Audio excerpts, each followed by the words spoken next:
Hey everyone, we are going to continue on with division today. There is a cheesy little joke here from Brain Pop about repeated subtraction. If you want to pause the video, you can see what Mr. Fish is frustrated about here. But for time's sake, we're going to move right on along, okay? Your target today says, as mathematicians, we are going to relate division to repeated subtraction so that we can solve for the quotient in a division problem. Remember, a quotient is just the answer to your division problem, and in division, you either solve for your groups or your size. So your success criteria, in order to be a mastery today, you need to be able to give me a repeated subtraction sentence to solve a division problem. You need to be able to find the correct quotient, and you have a model to support your subtraction sentences. So if you haven't done so yet, go ahead and get your dry erase board and marker ready. You can pause the video and then start it back up whenever you have those materials, and bring those to your Google Meet. All right, mathematicians, let's start off by going through our schema. Mathematicians always want to anchor on to what they already know. That makes the learning stick. So what do numbers in a division sentence mean? They mean your total, your groups, and your size. How are division and multiplication related? We've kind of talked about this throughout the week. Remember that they both deal with equal groups and that both of them have numbers that mean the same thing. So even though the order of the numbers is a little bit different, remember that they mean total, groups, and size, and that your quotient is an unknown factor in a multiplication problem. We talked about this week different strategies to use for division so far. So the first one that we talked about at the beginning of the week was what was a strategy to use when you're solving for the size. And we talked about how you can do equal grouping. So when you know your groups, you share one for this group, one for this group, one for this group, until you get down to 0, nothing left in your total. We also talked about that whenever you're solving for the groups, so you know how much goes into each group, but you don't know how many groups there are, that you can just skip count by the size until you get to your total. So today we're just adding another strategy in for division. We're going to talk about repeated subtraction. So let's get started with a little word problem here. This one starts off by giving a fact. It says that your teachers, your third grade teachers, love tacos. So it says Mrs. Calhoun made 12 tacos and decided to give her friends 4 tacos each. How many friends got tacos from Mrs. Calhoun? Before we go any farther, before I go back and look at my important information, I want you to stop the video, and if you have manipulatives at home, or if you have something that you can make manipulatives out of, maybe you can have beans or Cheerios or Hot Wheels cars or something that you can use to represent the tacos, go ahead and stop and go get those, because that's going to help us not make that common mistake of thinking that 12 is our size. So sometimes what you guys are doing is you're turning it into a multiplication problem. You're forgetting that 12 is your total. And your total is what you have. You can't go past that. So if you have an object, if you have 12 objects, then you won't be able to go past that number. So if you have them, go ahead and get them. If not, that's okay. Go ahead and continue watching. So I'm going to use counters, and each of these counters are going to represent the tacos. I went ahead and counted out 12 of them then. So let me go back through and read it again and determine my important information. Your teachers love tacos. That's important, but I won't underline it. It says Mrs. Calhoun made 12 tacos and decided to give her friends 4 tacos each. How many friends got tacos from Mrs. Calhoun? That's my purpose. So I'm going to put a squiggly line underneath of it. Remember that mathematicians also visualize. So as I was reading this, I actually saw Miss Calhoun standing there with a tray full of tacos. Okay. And then I pictured maybe Miss Kendall, or another friend, walking up to Miss Calhoun, and she took 4 tacos, put them on a plate, but she still had some left. So another friend walks up. So I'm kind of picturing that in my head, playing that movie. So let's actually act it out. I'm going to start off by putting a plate here, and I'm going to label it friend 1. Well, that looks like the letter P. Hold on a second. All right, we have friend 1 here. And let me look back. Friend 1 should get how many tacos again? Oh, that's right, 4. So our size is 4. So 1, 2, 3, 4. I need a bigger plate.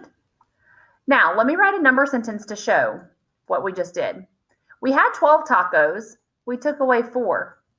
Now we're left with 1, 2, 3, 4, 5, 6, 7. Oh, hold on. 1, 2, 3, 4, 5, 6, 7, 8. Yeah, we're left with 8.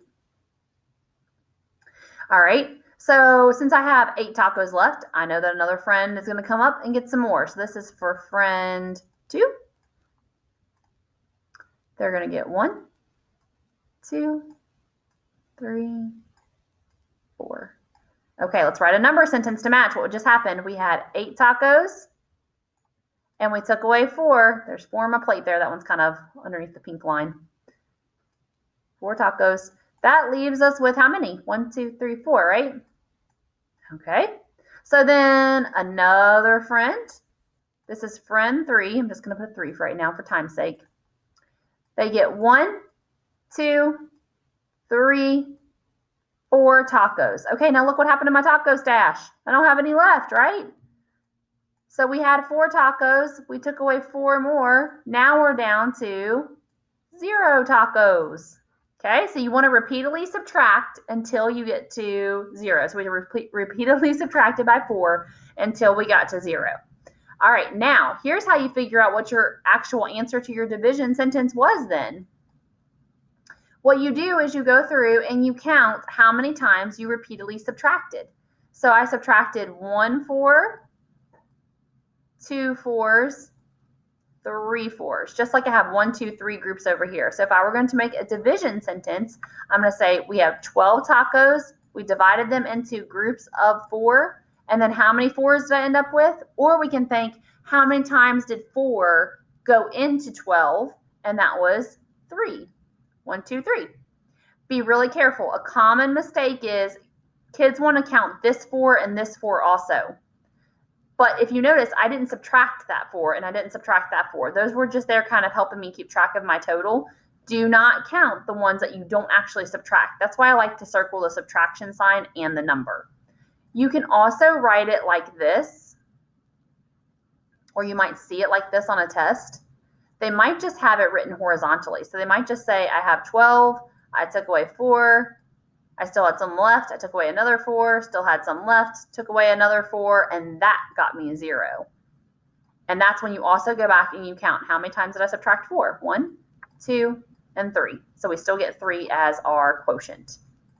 All right, let's try one, and this time you're going to kind of help out a little bit more. It says, let's look at another example. Miss Webster went out to her garden and cut 18 of her favorite daisies to decorate her house. I love daisies. She wants to put the flowers into each vase, or 3 flowers into each vase. How many vases does she need to get?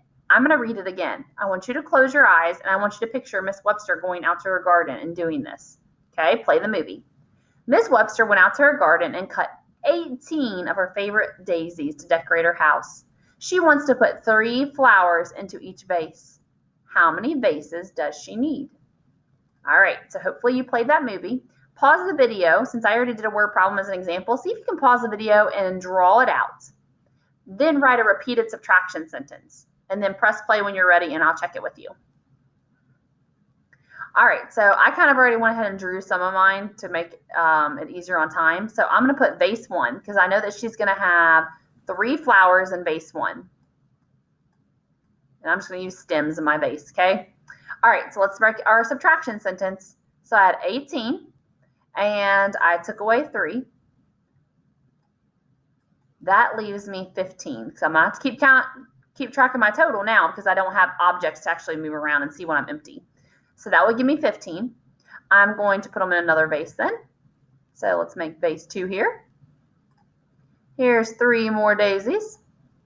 All right, so now I had 15, and now I take away 3. I'm down to what? 15, 14, 13, 12, right? All right, I need another vase. So let me put my stems in here. 3 more. So 12, 11, 10, 9. So we had 12, took away another 3 flowers, down to 9. Okay, and we're going to keep doing this. I didn't label this one. For time's sake, I'm not going to right now because I don't want to keep you on here too long. So 9 minus 3 would be 6 left. So now I'm going to take away this one. I have enough to make another vase. So now I have 6 minus 3. That equals, now I have 3, right? Because I know my doubles. All right, so I have 3 flowers left. Well, there's 1, 2, 3. So now I have 3 minus 3. Now I'm down to no flowers. All right, Do you remember how to find your answer to this then using your repeated subtraction? Remember how you have to count how many times you repeatedly subtracted. So I subtracted 1, 2, 3, 4, 5. Don't count this one. Don't count this one. 6. I have 6 threes, and that matches my picture. 1, 2, 3, 4, 5, 6. So if I wrote my division sentence, I had 12 flowers, divided them into groups of 3. That gives me 6 vases. All right, what if we have a more abstract problem like this one, 21 divided by 7? A little bit harder because it doesn't give you something that you can visualize. You're going to have to rely on your schema. So you should write this down and then label your numbers and what they mean. The 21 has to be my total because my schema says it comes in front of the division sign. The 7, let's just make it our size this time. And let's say we're solving for our groups. So if I have 21 and I make a group with 7 in it, I'm going to take away 7 from my total then, which gives me 14. You guys can do the subtraction and check me, but I think I'm right.